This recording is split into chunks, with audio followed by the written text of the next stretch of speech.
If you're looking to drive growth for your SaaS business, then you're likely starting to obsess about your SaaS profit margins. Here's the thing. Venture-backed founders obsess over their gross profit margins, and bootstrap founders and PE-backed founders obsess over their net profit margins. Regardless of whether you're burning cash to grow or you're building your SaaS business to spew profits, either way, you need to get your margins under control. Here's the big question though. What's the difference between net profit margins and gross profit margins? What goes into that formula? What is good or bad? What are the benchmarks? And most importantly, what are the dials you can turn in your business to increase your profit margins? In this episode, I'm going to walk you through the 3 principles that you absolutely need to know to understand SaaS profit margins. And when you implement these 3 principles, you will be able to accelerate your path to that next stage of growth. Intro.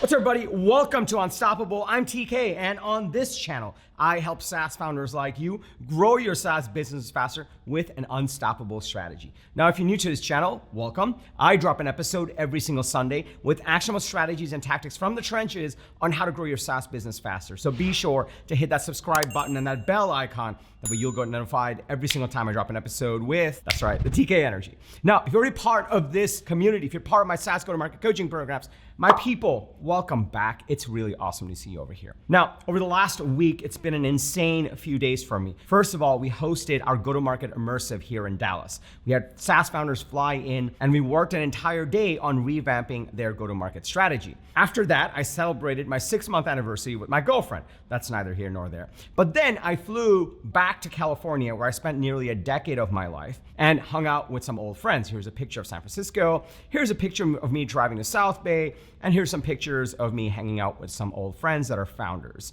Now, while I was in San Francisco and while I was in Silicon Valley, I built out a venture-backed company. That was my last company, Kader. We were backed by Andreessen Horowitz, Jackson Square Ventures, Jason Calcanis, Founder Collective, and other amazing investors.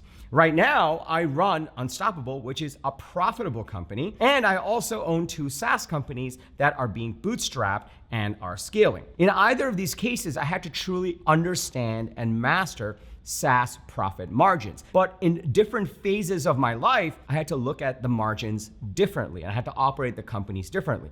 Even right now, as part of my go-to-market program, 50% of the founders are venture-backed and 50% are PE-backed or bootstrapped. In these cases, these founders look at investing in their business and profitability around their business in different ways, but they still look at certain metrics and certain knobs and dials the same way. So in this episode, based on my nearly 20 years of experience being in the SaaS industry, I'm going to walk you through the 3 principles you absolutely need to know about SaaS profit margins. So if you're excited to dig in, go ahead and smash that like button for the YouTube algorithm, and let's dig right into it. So principle number 1 is to understand the difference between gross versus net.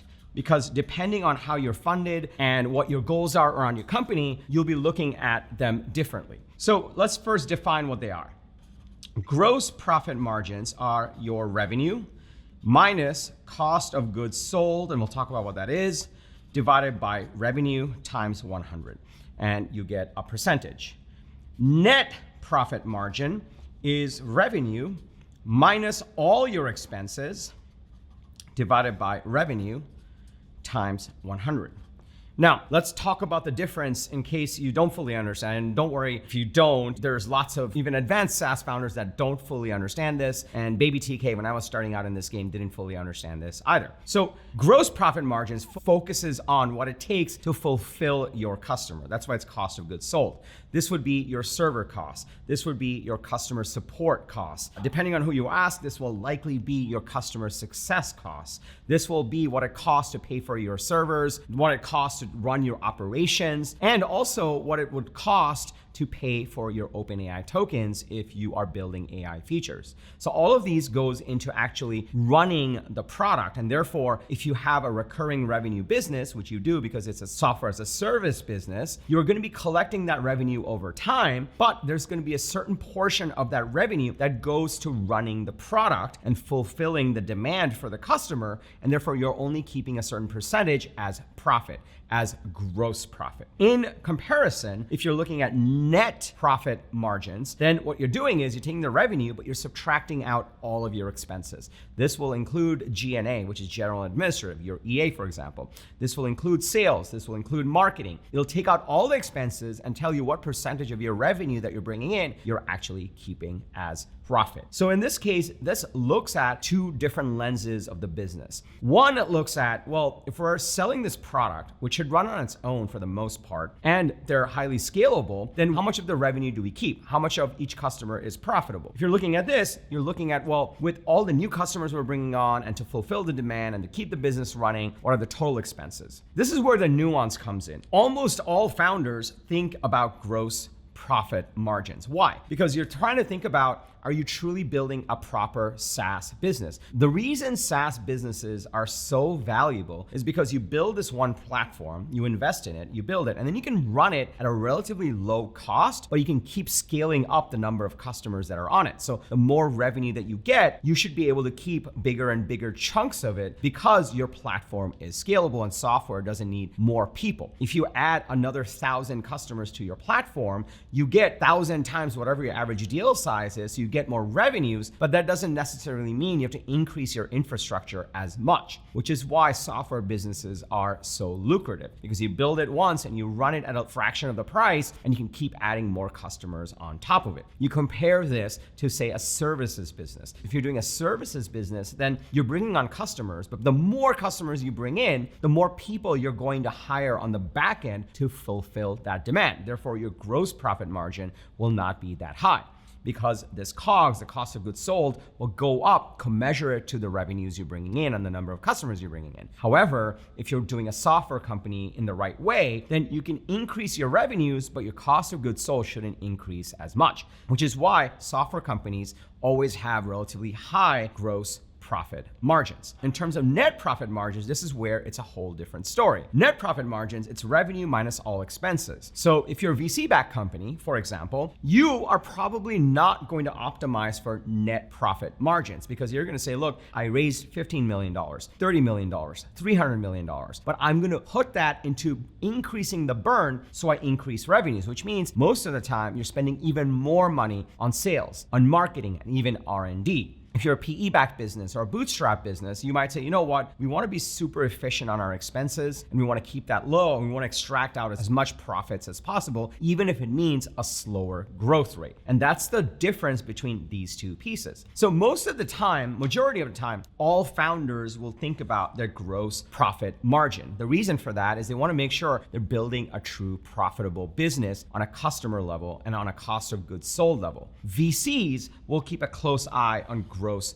profit margins. Why? Because they want to make sure that they can get the multiples for the next round and the exit value, because software companies have high profit margins, gross profit margins. So they want to make sure that you're actually on a unit economic basis, you're optimizing to actually build a platform that can bring on tens of thousands of users and revenues will go up, or your COGS won't go up as much. This was one of the things that became super interesting in the early days of ChatGPT when people were building AI features. Tokens cost quite a bit. So people were worried, like, oh my God, are SaaS companies still going to be SaaS companies if they're building AI features, if so much is going to token cost, to AI costs? But that cost has gone down over time and it continues to go down. So now gross profit margins are no longer at risk. So all founders will look at that. However, if you're a VC-backed founder, you're going to be focused on this, but you're going to accept the fact that your net profit margins are going to be negative, meaning you're going to lose money because you're driving for growth. On the other hand, if you're a PE-backed founder or you are a bootstrap founder, then you're going to look at your expenses and you're going to figure out, how do I increase my net profit margins? So that's principle number one, just understanding the difference between gross versus net. It's nuanced, but it makes a big difference. The easiest way to think about it is, for the revenue that I'm bringing in, how much of that revenue do I keep after running the operations of the product? This is the server cost, this is the support people, perhaps even the ops people, because technically it goes under cost of goods sold, versus out of all the revenues, how much of the money do I get to keep as pure profit? That's really what you're looking to figure out. Now, if you watch till the end of this episode, I'm going to talk through 5 different ways you can increase both your gross product margins and your net profit margins. I said product, I meant profit. I keep thinking product when I see the P, but it's profit. And the third principle, I'm going to walk you through exactly how to increase these margins so that you have a very healthy business. But let's go to principle number 2 before we do that. Principle number 2 is what the benchmarks are. Now, needless to say, the benchmarks for profit margins are going to be different depending on your goals for the company and the stage that you're in. So I had ChatGPT do a bunch of research on this. Their new Deep Think feature is incredible. So this morning while I was having my breakfast, I basically had it research all the information it could find about benchmarks on profit margins. And the big trends that I started to see really depended on the type of company you were building. So the different types of companies that exist are, you could be bootstrapped, you could be VC backed, you could be PE backed, and then all the way to, we're mature enough in the SaaS industry now, so there are public companies that are SaaS companies. And the margins differed based on whether you were early stage, mid stage, or late stage. The benchmarks actually varied. So let's talk about what the different benchmarks are, but let's get one thing out of the way right away. Regardless of what stage you're in, regardless of who backs you, the one thing that's the same is your target gross profit margin. SaaS companies, period. The reason they have such high multiples in the market is because they're expected to have anywhere from 70 to 80% of gross profit margins. And in fact, based on the research, this can vary a little bit. It can be 50 to 80, but 70 to 80 is your golden zone. This is what's expected for gross profit margins. Why? Because that's just what's expected out of a software business. It's expected that the cost of goods sold should be very low because you're essentially just giving them access to your software and you don't need to spin up a factory or print anything or manufacture anything to service more customers. So it's expected that over time, you should really hit a 70 to 80% gross profit margin. So that's the same regardless of whether you're bootstrapped, VC-backed, PE-backed, or public. And this is why when ChatGPT first came out and the models were starting to come out and the token costs were so high, people were worried, like, how do we add these AI features and manage our gross profit margins? The cost of goods sold was going up per user, but that's starting to go down, just like server costs, so everything's all good again. So the real variety you're gonna get is in your net profit margins. This is your pure profit. And so the ranges that I found based on the research, let's actually use blue for this. Let's first start with bootstrapped early stage. When bootstrap companies are starting out, their net profit margins are anywhere from negative 10% to as low as negative 30%. This goes to show that even if you're bootstrapped, everyone thinks they can put in a few dollars and you just have a wildly profitable software company. A lot of folks that have services companies now want to build software companies. And with services companies, you can get to profitability pretty quickly. But the benchmarks show that for bootstrap companies, you still have to lose a bunch of money. In other words, you have to put in a lot of investment to really build out the platform and get the steady state going before you turn a profit. So bootstrap companies in the early stages see anywhere from negative 10% to negative 30% in terms of net profit margins. Now, VC-backed companies are a slightly different story. VC-backed companies on purpose are not trying to make a profit. They're saying, look, spend the money and grow as fast as possible. And even in the post-ZERP era, VCs are still kind of following that model. Instead, they're not investing in SaaS companies as much anymore. They're investing in AI companies, and they're saying the same thing. Hey, take the money and invest, and grow. It's kind of the same thing because that's their business model. They can get you to raise the next round based on growth, not by a little bit of profit. So VC-backed companies, according to the ChatGPT research, go anywhere from negative 30% to negative 50% in terms of net profit margin. Now, here's where it gets super interesting. Now, obviously, PE-backed companies aren't really doing early stage, and neither there are no public companies that are early stage, so they don't apply. When you get to the mid stage, it starts to get a little bit more interesting and a little bit more fun. So in the mid stage, bootstrap profitable companies see anywhere from a 5% net profit margin to upwards of 15%. And remember, these are averages. You could be higher than this, and I have seen higher than this. VC-backed companies continue to say, look, just spend the money, grow. So they're anywhere from negative 10% to negative 30%. This is where it gets super fun. PE-backed companies are like, look, we're not going to lose money on this. And we're betting on this because we know there's demand. We know the customers are sticky. So we're going to buy this company and we're going to put it on a diet and we're going to extract more profits. And so PE-backed companies, even in the mid stage, see anywhere from 15% to 25%. This one I thought was kind of interesting because, you can take a bootstrap company that's mid-stage and compare it to a PE-backed company. The PE-backed companies are just professionals at operating companies and getting profit out and running operations. So you'll see that even though they have similar growth targets, these tend to spew out more cash because they just know how to fix these businesses and operationalize these businesses and drive down the expenses. In terms of public companies, this doesn't quite apply because there's not as many mid-market, truly great public companies. They come in the late stage. When you get into the late stage, and the category you'd use, and this is kind of low bar, is 50 million ARR plus. Later stage bootstrap companies get anywhere from 15% to 30%. I think what happens between the mid to the late is, even though they're bootstrapped, the founder's like, I need to get my act together. I need to get professional around this. And so they start to think about the business, think about the expenses, think about the operations. They drive costs down and increase profitability so they catch up to what the PE-backed companies do in the mid stage. Venture-backed companies, the later stages are anywhere from 0 to 10%. You'll see this where they start to get a little bit leaner. They start to show that, hey, we can actually get close to a profit, not necessarily be profitable, so that they can actually IPO and go public, and public market investors will look at them, especially in this environment. And then PE-backed companies in the later stages go to a whopping 20% to upwards of 40%. These guys are really great at managing these expenses and keeping more of the revenue. And then lastly, public companies are anywhere from 5% to 20%. And this one, there's a little bit of a caveat. For the longest time, especially during the ZERP era, public companies weren't rewarded for profitability. They were rewarded for growth. But right now, they're rewarded a little bit more for profitability. And so they had to get lean and mean. And then now with the AI wave, it's turning a little bit again, and they're saying, hey, can you grow with AI? And so it's intentionally lower. So it's not that public companies don't know how to do what these PE-backed companies do, but they just keep it lower so they can invest in growth. And this is most of the late stage. Obviously, the Magnificent Seven, which some of them you could count as SaaS businesses, don't count over here because they're just printing money and it's a whole different beast at their level. Okay, so those are the benchmarks. Now you might be wondering, all right, TK, what are the different levers I can pull either as a VC-backed founder or as a bootstrap founder so that I can increase my profit margins? In the third principle, I'm gonna walk you through the 5 key levers that you can turn to increase your profitability, whether in terms of gross or net. Now, before I do that, let me pause here for a second. Are you starting to see the power in this? Now, if you're still here, it means that you're just as big of a nerd as I am about SaaS businesses and looking at driving growth. If you're getting value from this, you're starting to see the power in this. Can I just get a yes in the comments below? And also, smash that like button for the YouTube algorithm. It just loves it when you do that.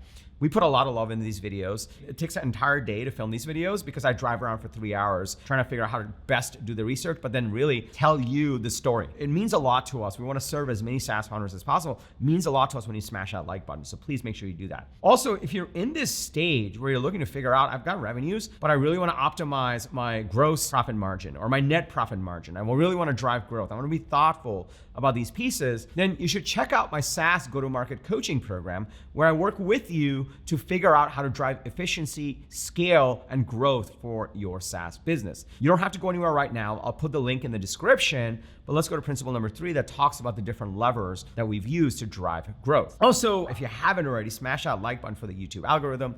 It really loves it when you do that, seriously. Okay, so now there's 5 key levers that you can drive to reduce the expenses, reduce the COGS, and keep more of your revenue, and also increase your revenue.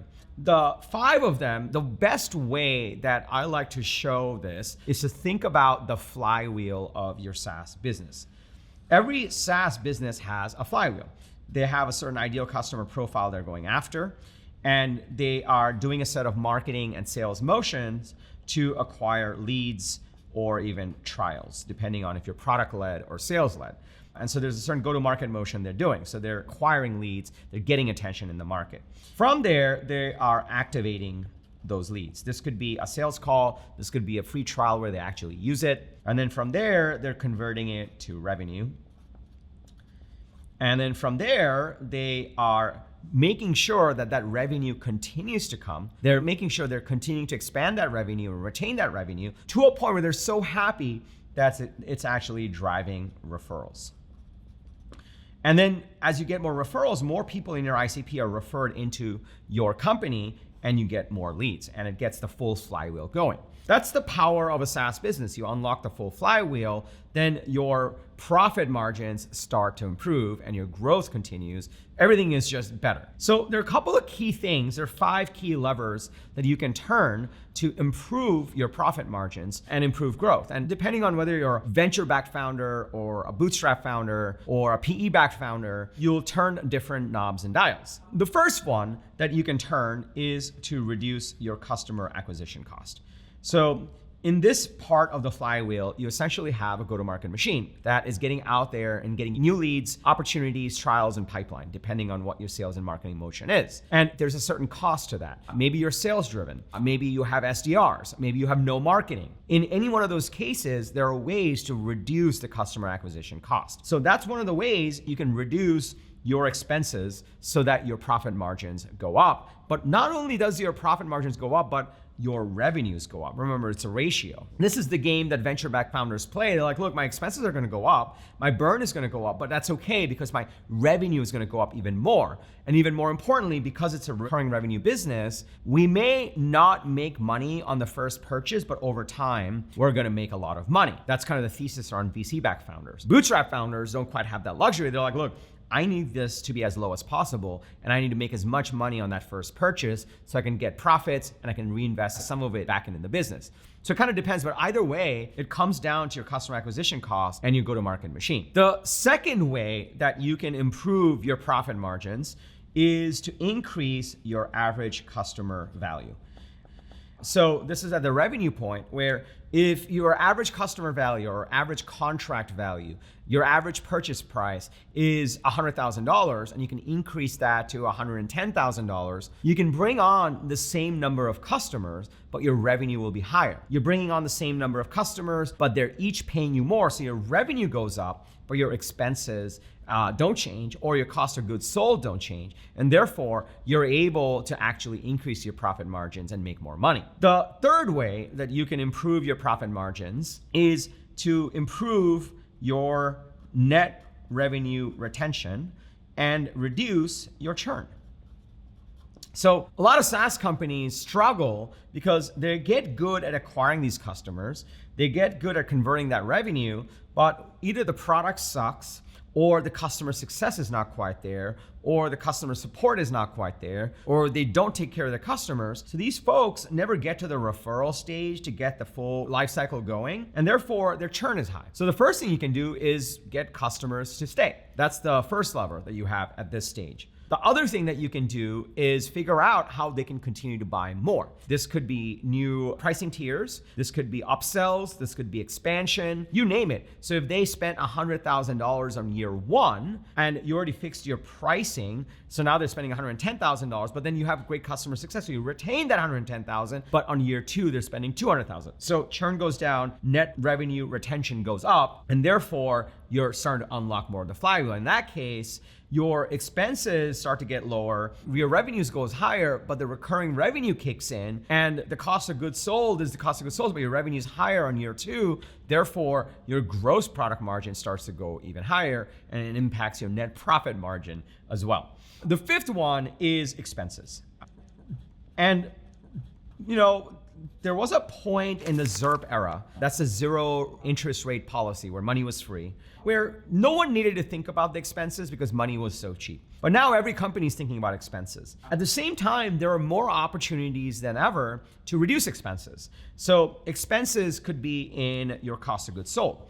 There's one member we have in the program. It's a company called Cloudfix, and they help you reduce your AWS spend. So they can analyze your entire AWS spend or whatever cloud provider you're using, and they'll help you find the hidden profits in there and reduce your spend. So that's one way you could reduce the expenses in your cost of goods sold. There are companies out there that can help you offshore your customer support or even your customer success. And so if you have onshore people, you can offshore it and dramatically reduce expenses. And what I've seen is the people are so great, retention actually goes up. They handle it a lot better than your fat and happy customer success people sitting in San Francisco. So that's another way you can reduce your expenses, both at the COGS level, if you're VC backed, but also at the total expense level. So you can increase your margins in both cases. AI is really big. So now there are all these agents coming out, and some of it is a bunch of hot air and some of it is real. But at the end of the day, what you can do is automate a lot of processes inside of the business. So you can look at the different processes that are happening that you're paying people for, and you can look at saying, can we automate this? Can we build internal tooling that makes it where we don't need this headcount and we can just automate it? And part of it may be AI, part of it may be a mix with offshore talent,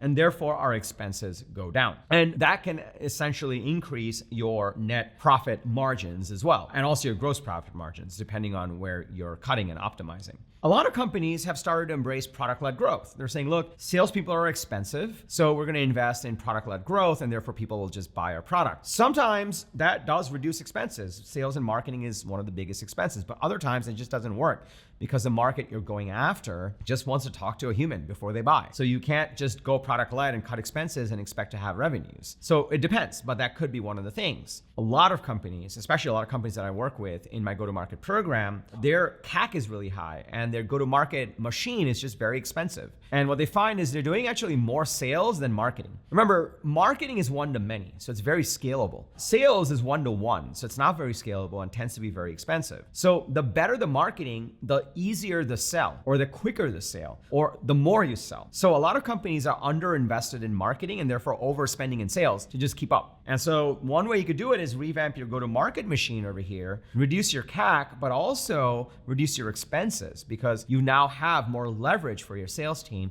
by truly investing in marketing. What happens when you go through these 5 levers, when you reduce the CAC with a more efficient go-to-market machine, when you revamp your pricing with a better average contract value, you're already getting in more leads and converting more customers at a higher price. So you're already making more money, your revenue is up, but at the same time, your costs are lower. So your profit margins go up, whether it's gross or net, depending on which one you care about. When you start to keep more of that revenue, you increase your retention, reduce your churn, and on subsequent years, they purchase bigger parts of the platform, bigger features, then your NRR, net revenue retention, goes up. So now revenue is going up on a recurring basis, cost of goods sold keeps staying low, and therefore your gross profit margin goes up, and maybe even your net profit margin starts to go up because you're just bringing on more revenue and it's more efficient, so you're not spending as much to bring in that revenue. And then finally, you can look internally and look at what expenses you can cut. Sometimes when you spend more on marketing, sales becomes cheaper. You could invest in marketing, which gives you more leverage and therefore reduce expenses, believe it or not. You can look at building internal tooling instead of paying humans to do the job. You can look at global talent and then take advantage of that and reduce your expenses. When you look at all 5 of these and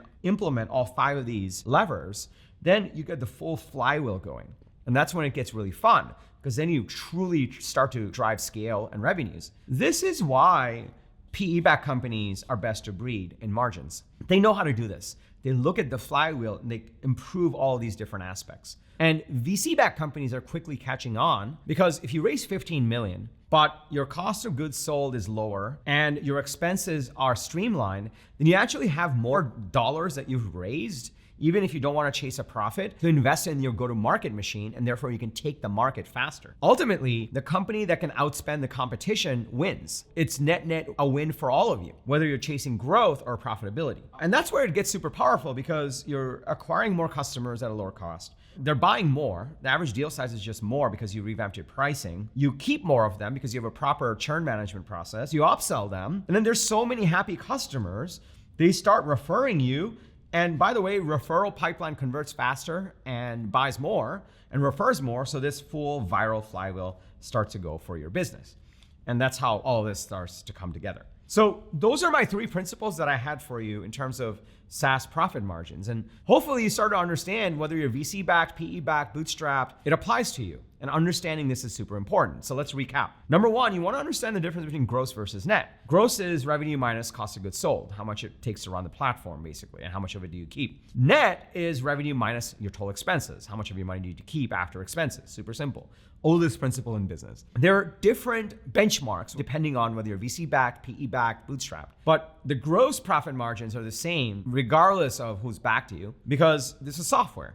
And SaaS businesses are valued at such incredible multiples even today, especially as they incorporate AI features, because they're recurring revenue and relatively low cost of goods sold. So you want to be at 70 to 80% regardless of who's backing you. Now, your net can be different. If you're VC backed, then you'll probably lose money to a point so that you can really get growth going. But you still have to maintain your gross, knowing that you spend a bunch to acquire the customers, but you're gonna make a lot of money in the long run. Now, if you spend a lot, but you don't keep the customers and you're just a bad VC backed business and you won't raise your next round, you have tremendous growth, but no one's sticking around. It's an unhealthy business. This is why when you pitch investors and then they're like, cool, let's double click and ask for the data room, the first thing they look at after your growth is your retention. They want to make sure this gross profit margin is legit. If you're bootstrapped, you can start off with relatively lower net profit margins, but you're still going to lose money before you get it to a steady state. That's just the name of software. You have to invest in it, which is very different than services businesses. But then you can turn a profit and get really aggressive. But one thing to note is a lot of bootstrap founders don't know how to operate at a pro level like the PE firms do, which is why PE firms see way higher profits, money that they get to keep, because they know about these 5 levers and they incorporate them. And when you're looking at improving your margins, whether you're VC backed, PE backed, or bootstrapped, these are the 5 key levers. You can improve your go-to-market machine, reduce CAC, get more customers. You can revamp your pricing strategy and increase your ACV. You can revamp your customer success strategy and reduce your churn. You can revamp your upsell strategy and improve your net revenue retention. And you can look at your operations and reduce your expenses. These are 5 levers. And this is why these guys are at the pro level, because they think about these 5 levers and they're able to keep more profits for themselves. My biggest message is, if you're a VC-backed founder, you want to make sure your COGS are under control. But the other thing is, think about your net profit margin, not to turn a profit, but just to have more of your investment dollars to be invested in go-to-market. That way you can grow faster because the expenses aren't as much of a drag. If you're a bootstrap founder, figure out how to get to the pro level. Think about these levers and incorporate them. That way you can realize the same profit margins that a PE firm do. A lot of times a PE firm is willing to buy your bootstrap company. Why? Because they're like, oh my God, we can flip that and improve that in a quarter and get way more profits out of it. So we'll pay you.